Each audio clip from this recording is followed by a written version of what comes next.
پھول نگر میں فاطمہ اور ارمش نام کی دو بہنیں رہتی تھی۔ دونوں بہنوں کا آپس میں بہت پیار تھا۔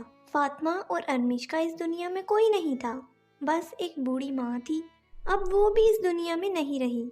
دونوں بہنوں کے پاس ایک چھوٹے گھر کے علاوہ کچھ نہیں تھا۔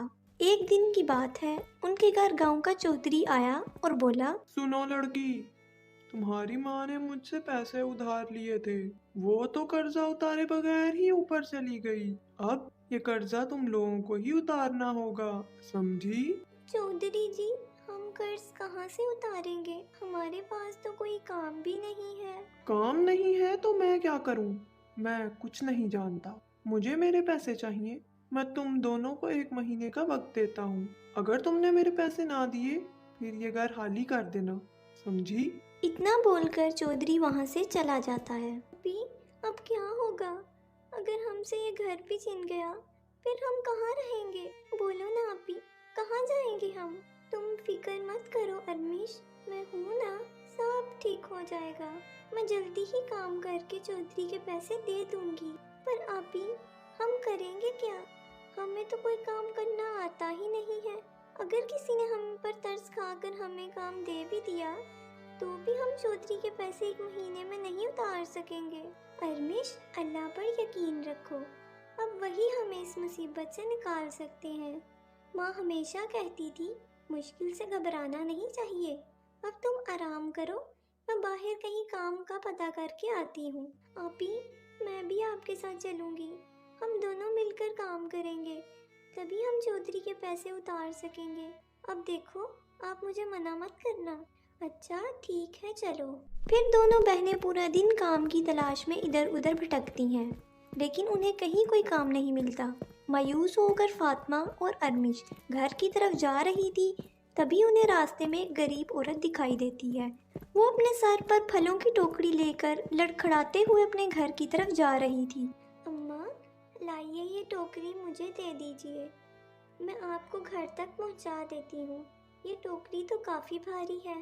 پر ہم غریب کی بھوک سے زیادہ بھاری نہیں ہے بیٹی، میرا تو روز کا یہی کام ہے۔ آج پھل نہیں بکے، اس وجہ سے یہ ٹوکری زیادہ بھاری ہو گئی ہے۔ کوئی بات نہیں اماں، ہم آپ کو آپ کے گھر تک چھوڑ دیتے ہیں، لائیے یہ ٹوکری ہمیں دے دیجیے۔ اور پھر اس طرح فاطمہ اور ارمش نے مل کر اس غریب اماں کو گھر تک چھوڑ دیا۔ تم لوگوں کا بہت بہت شکریہ بیٹی، تم دونوں مجھے بہت نیک اور ایماندار لگی ہو۔ مجھے بہت دنوں سے 2 نیک اور ایماندار لڑکیوں کی تلاش تھی، اس لیے میں ہر روز اس بوجھ کو اپنے سر پر ڈھونے کا ناٹک کرتی تھی، لیکن آج تک مجھ غریب بڑھیا کی کسی نے مدد نہیں کی، اور آج پہلی بار تم دونوں نے میری مدد کر کے ثابت کر دیا کہ دنیا میں ابھی بھی تم جیسے لوگ ہیں جو دوسروں کو دکھی دیکھ کر ان کی مدد کرتے ہیں۔ پر اماں، آپ کو نیک اور ایماندار لوگوں کی تلاش کیوں تھی؟ 1 منٹ رکو، یہ دیکھو، یہ سونے اور چاندی کے جادوئی 2 لہنگے ہیں۔ میں ہمیشہ سے چاہتی تھی کہ یہ لہنگا میں انہیں دوں جو سچ میں اس کے صحیح حقدار ہو۔ سونے اور چاندی کے لہنگے تم دونوں کو دے رہی ہوں، تم دونوں اس سے جو مانگو گی تمہیں وہ ملے گا، تم دونوں ہی اس کی اصلی حقدار ہو۔ آپ کا بہت شکریہ اماں، آپ کو نہیں پتا آپ نے ہمیں یہ لہنگے دے کر ہم دونوں پر کتنا بڑا احسان کیا ہے۔ اماں، ہمارا اس دنیا میں کوئی نہیں ہے، اگر آپ ہمارے ساتھ چل کر ہمارے گھر میں رہو گی تو ہمیں آپ کی خاطر تواضع کر کے بہت خوشی ہوگی۔ ہاں اماں، آپ نے ہماری اتنی مدد کی ہے تو آپ کو اب ہماری بات ماننی ہی ہوگی، چلیے نا۔ اچھا ٹھیک ہے، چلو۔ اور پھر اس طرح فاطمہ اور ارمش اس اماں کو اپنے گھر لے آتی ہیں، اور پھر دونوں بہنیں اس سونے اور چاندی کے لہنگوں سے بہت سارا سونا اور پیسے مانگتی ہیں۔ ان پیسوں کو لے کر سب سے پہلے فاطمہ چودھری کا قرضہ اتارتی ہے، اور پھر ان پیسوں سے اس اماں کے ساتھ ساتھ اور بھی مجبور اور بے سہارا لوگوں کی مدد کرنے لگتی ہے۔ یہ کہانی ہے رانی پور گاؤں میں رہنے والے کسان اکبر کی۔ منا اس کا اکلوتا بیٹا تھا۔ اکبر اپنے بیٹے کو بہت پیار کرتا تھا، لیکن मुन्ना एक निकम्मा और अहमक किस्म का लड़का था। वो किसी की बात पर भी आसानी से यकीन कर लिया करता। अकबर ने काफी तलाश के बाद रुबीना नामी लड़की को अपने बेटे के लिए पसंद किया और मुन्ना से उसकी शादी करवा दी। एक दिन मुन्ना अपने घर के पास काम कर रहा था तो अचानक वहाँ 3 भूतनियाँ पहुँच गई। हमारे बादशाह ने तुम्हें बुलाया है। तीनों भूतनियाँ बहुत ही अजीब थी, स्याह रंग की थी और काफी अजीब नजर आ रही थी। मुन्ना जो अहमक किस्म का लड़का था, उसे मानो महसूस ही नहीं हुआ कि वो भूतनियों के साथ गुफ्तगू कर रहा है। उसने भूतनियों से पूछा, तुम्हारे बादशाह ने मुझे क्यों बुलाया है? मैं क्यों आऊँ उनके पास? मुन्ना ने जब जवाब दिया तो भूतनियों ने सोचकर कहा, तुम दुनिया के सबसे अक्लमंद इंसान हो। हमारे बादशाह ने सोचा कि तुम वो काम कर सकते हो जो दूसरा इंसान नहीं कर सकता, इसलिए तुमको बुलाया है। मुझे लगता है कि तुम्हारे बादशाह को ये पता नहीं है कि मेरे वालिद मुझसे ज्यादा ज़हीन और अक्लमंद है। वो तुम्हारी मदद कर सकते हैं। तुम लोग उन्हें अपने साथ ले जाओ, ठीक है? शाम तक इंतजार करो।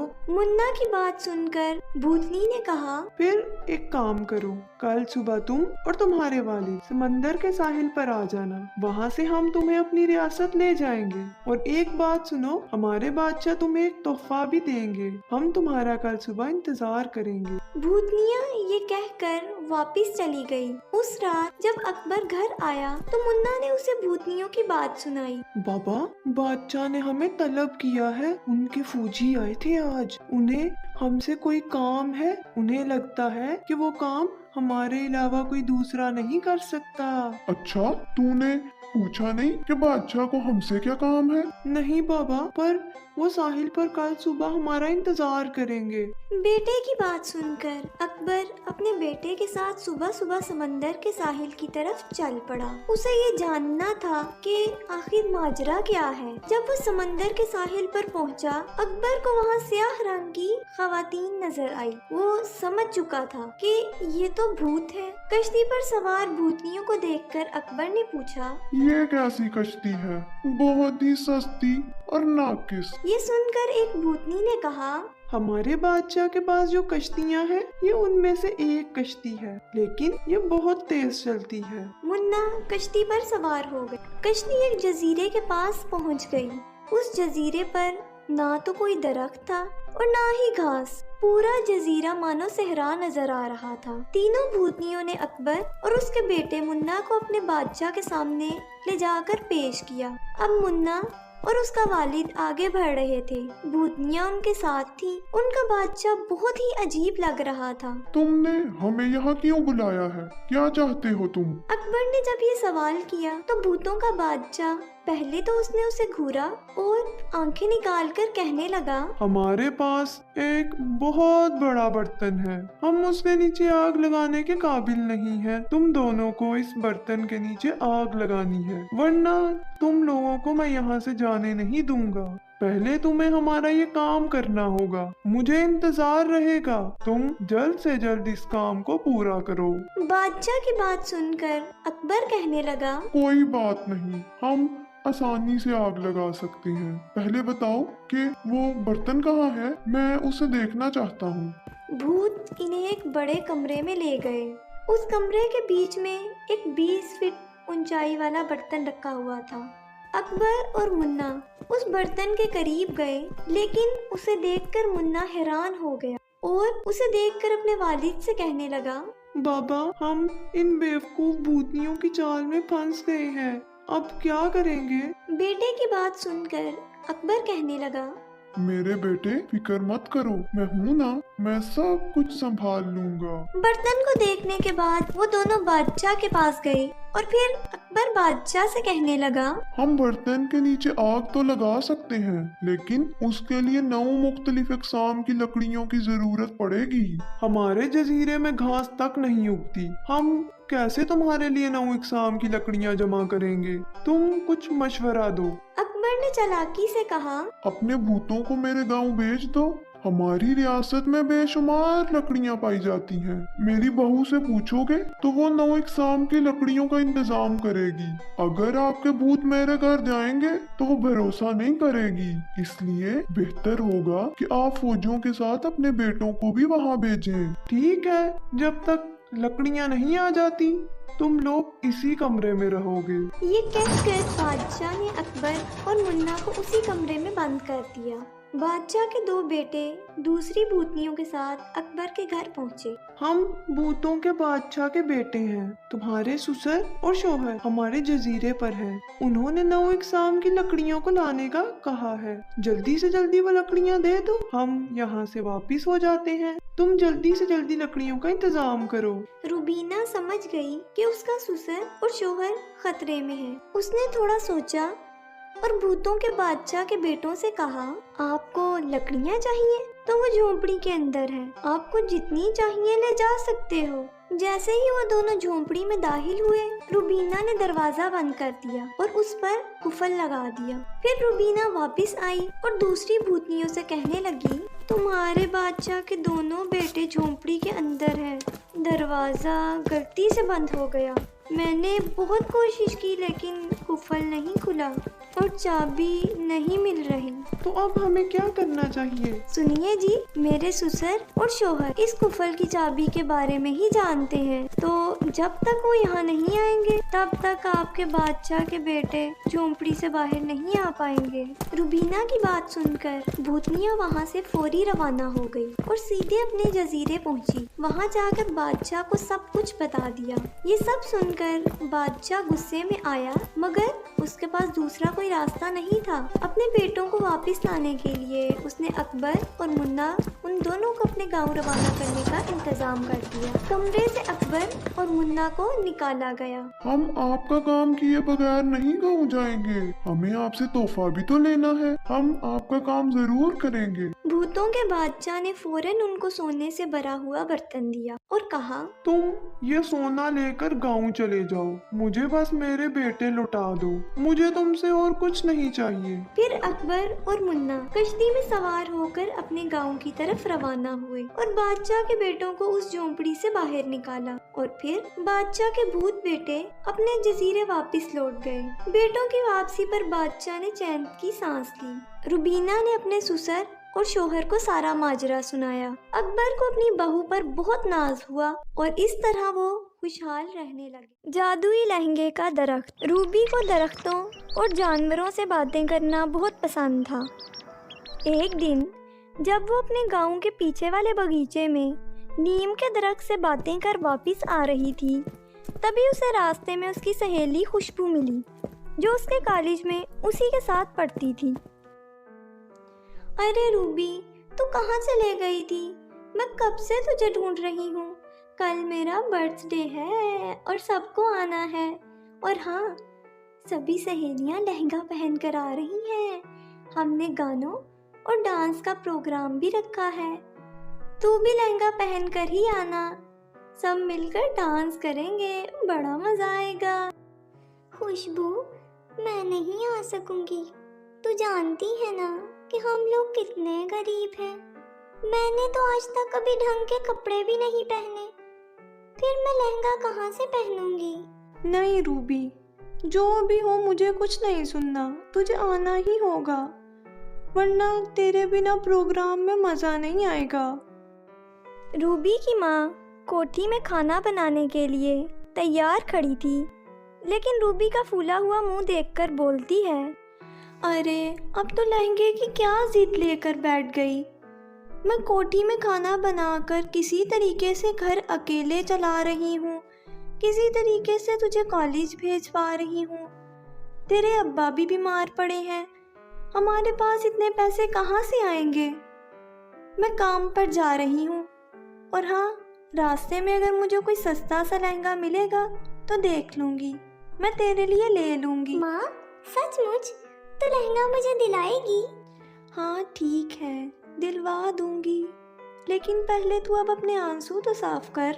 रूबी अपनी माँ के जाने के बाद घर का काम करके बगीचे में जाकर उसी नीम के दरख्त के नीचे जाकर बैठ जाती है और रोने लगती है।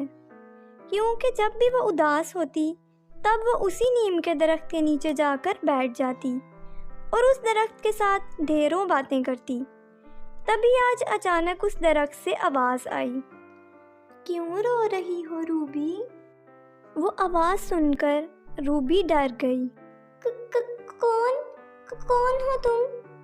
اور میرا دل رونے کا ہے اس لیے میں رو رہی ہوں۔ تمہیں کیا میں اپنے دکھ میں رو بھی نہیں سکتی؟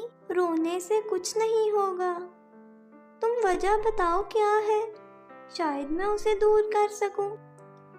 تم میری مشکل کا حل کر سکو گی؟ تم کیا میری مشکل کا حل کر سکو گی؟ تم تو خود ہل بھی نہیں سکتی۔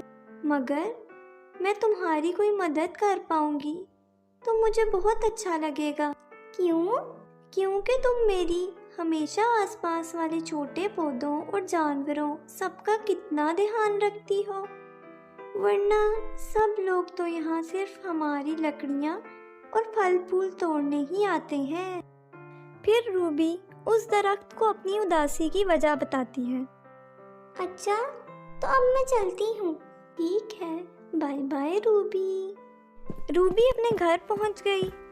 تبھی اسے احساس ہوا کہ دروازے پر کسی کی آہٹ ہوئی ہے۔ اس نے دروازہ کھولا تو دیکھا کہ باہر 2 پیکٹ رکھے ہیں۔ یہ کیا ہے؟ کھول کے دیکھتی ہوں کیا ہے اس کے اندر۔ پیکٹ کھول کر روبی دیکھتی ہے کہ اس پیکٹ میں بہت ہی خوبصورت لہنگے رکھے تھے۔ لگتا ہے یہ لہنگے ماں رکھ کر جلدی میں چلی گئی۔ ابھی تو بول رہی تھی کہ ایک بھی لہنگا نہیں دلوا سکوں گی اور اب 2 لہنگے دلوا دیے۔ جب شام کو اس کی ماں گھر واپس آئی تو روبی نے اپنے لہنگے دکھائے اور کہا، آپ نے میرے لیے کتنے خوبصورت لہنگے خرید دیے۔ تھینک یو سو مچ ماں۔ اچھا بیٹا، پر یہ تو میں نے نہیں خریدا، اور تمہیں کس نے دیا ہے یہ؟ کہاں ملا تجھے یہ؟ اوہ ماں، کوئی بات نہیں، لہنگے تو بہت ہی خوبصورت ہیں۔ میں یہی لہنگا پہن کر خوشبو کی برتھ ڈے پارٹی میں جاؤں گی۔ ٹھیک ہے بیٹا، مگر یہ آئے کہاں سے، یہ تو بتا۔ کہیں سے بھی آئے ہوں، ابھی میں جا رہی ہوں۔ روبی نے جیسے ہی وہ لہنگا پہنا تو اس کے پاس اپنے آپ خوبصورت سا جوتا اور میچنگ کی چوڑیاں اور جویلری آ گئی، یہاں تک کہ خوشبو کو دینے کے لیے ایک خوبصورت پرس پیک ہو کر بھی آ گیا۔ روبی آج اچھے سے تیار ہو کر خوشبو کے برتھ ڈے پر چلی گئی۔ روبی آج بہت ہی خوبصورت لگ رہی تھی۔ تو اتنی پیاری لگ رہی ہے، پھر بھی تو آنے کے لیے نخرے دکھا رہی تھی، اور اتنا بڑا گفٹ لانے کی کیا ضرورت تھی؟ ماں نے دیا ہے، رکھ لے۔ اس کی ساری سہیلیاں روبی کا لہنگا دیکھ رہی تھی۔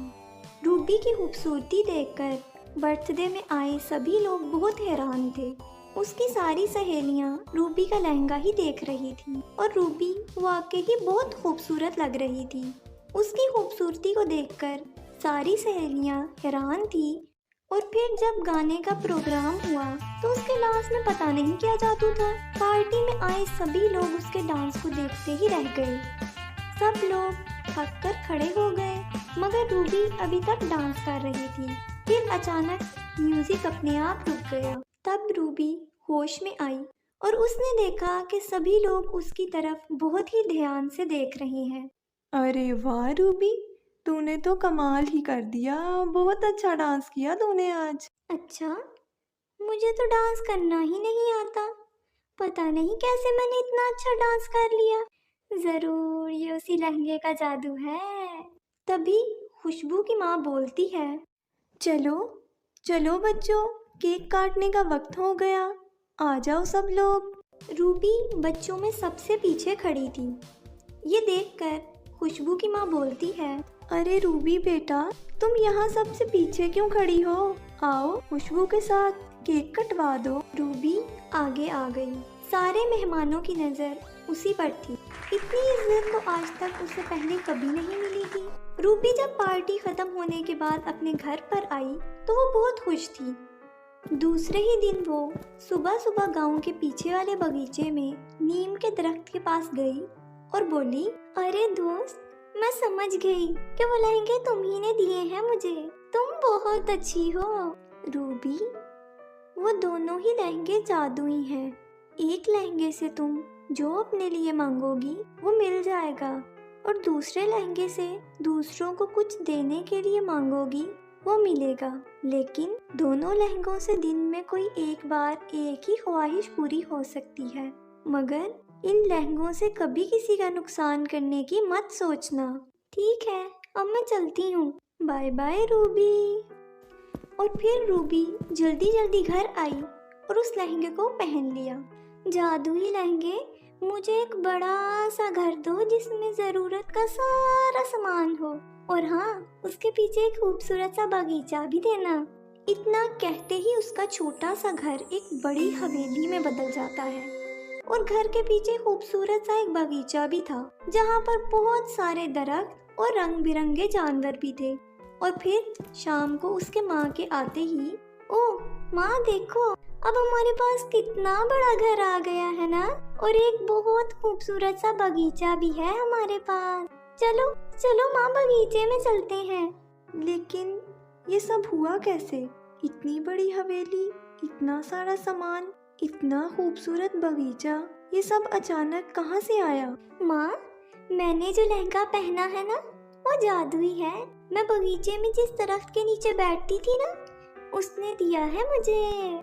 अच्छा, ये तो मोजज़ा हो गया बेटी। माँ, ये जादुई लहंगा है। इस लहंगे से पूरे दिन में कोई भी एक ख्वाहिश पूरी करवाई जा सकती है।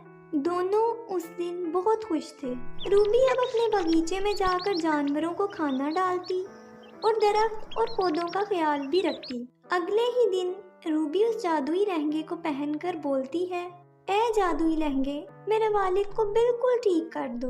रूबी के इतना कहते ही उसके वालिद बिस्तर से उठ खड़े हुए। सब बहुत ही खुश थे।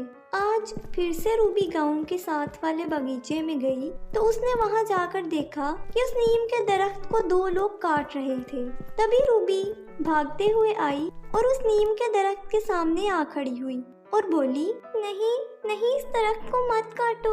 ये आप लोग क्या कर रहे हो? आप लोग इस दरख्त को ऐसे नहीं काट सकते, मत काटो इसे।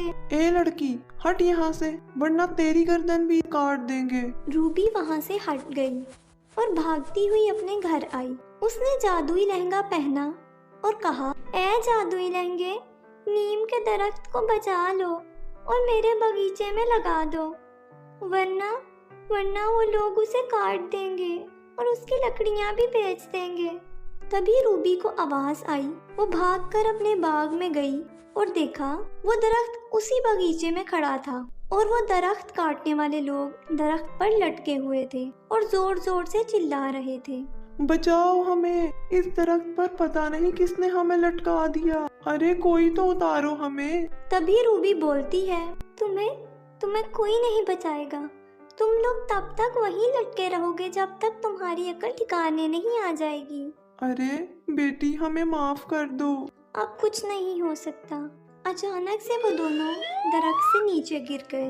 एक का सर फट गया और एक की कमर टूट गई। इतनी ऊंचाई से गिरकर वो दोनों अपने होशो हवास ही खो चुके थे और अब काफी देर बाद होश में आए और अब अपने सर पर हाथ रखकर दुम दबाकर भाग गए। तभी रूबी बोलती है, ए दरख्त, तुम ठीक हो ना? जिसके पास तुम्हारे जैसा दोस्त हो उसे क्या हो सकता है भला? फिर रूबी अपने घर आई। रूबी अपना जादुई लहंगा और उस जादुई दरख्त को अपने बाग में देखकर अपने खानदान के साथ बहुत खुश थी। तो मेरे प्यारे दोस्तों, कैसी लगी आपको मेरी ये कहानी? मुझे कमेंट करके ज़रूर बताएं और इसे अपने दोस्तों के साथ भी शेयर करें। और हाँ दोस्तों, अगर अभी तक आपने मेरे चैनल को सब्सक्राइब नहीं किया तो नीचे दिए लाल बटन को दबाकर इसे सब्सक्राइब कर लें।